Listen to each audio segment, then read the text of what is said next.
Back here in southern Colorado, the recent moisture we've been getting has been keeping us out of high fire danger. We're taking you outside now for a look at Fort Morgan this morning with the sun rising thanks to our VR wireless camera. Now moving over to our Storm Tracker 13 meteorologist Marty Vendicinque to tell us more about our forecast. Good morning, Marty. And good morning, Riley, and good morning, everyone. Yeah, it's pretty green along the Front Range here in the southern part of the state, and we have obviously been pretty fortunate with the rain recently. I don't think we're going to get a lot of that the next several days, though. We have some clouds, as seen from Alamosa, courtesy of our VR wireless neighborhood weather network camera, and these are clouds associated with moisture that's usually contained within the summer monsoon, but it's really pretty far in the southern part of the state right now.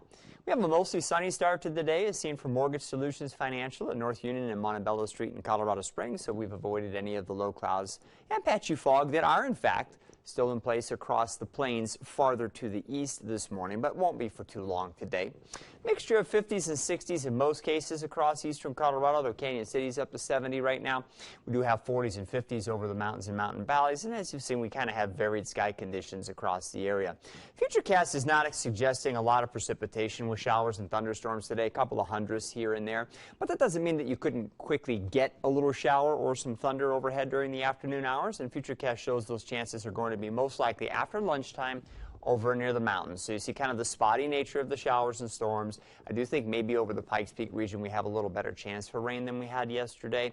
Farther to the south and east, those chances don't look so great at all. And the storms that do develop are going to be probably brief and generally weak, but could produce a brief downpour, some gusty wind, and some frequent lightning, and maybe chase you indoors for just a little bit, and possibly cool you off some too, as it will be a pretty warm day with high temperatures in the 80s and 90s in much of eastern Colorado. Leadville should hit the 60s. I think most of our local mountain communities, including Teller County and the southern valleys, will be in the 70s to around 80 prior to any showers coming around and producing a little bit of natural air conditioning. And these things will be floating across the area probably through early this evening before they wind down pretty quickly as the sun goes down tonight, leaving us with a partly cloudy sky. There could be just a little bit of patchy low cloud cover out across the far eastern plains again, but it doesn't look to be real widespread.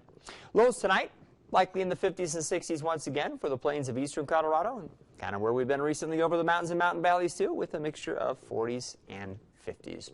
Yesterday at this time, we were looking at some low clouds banked up against the terrain here in the Pikes Peak region. There's none of that right now. That's the view from our Colorado Lottery camera up on top of Cheyenne Mountain, looking past Pikes Peak, and you can see a few clouds off there in the distance, but they're all higher up in the atmosphere than the stuff we were dealing with yesterday.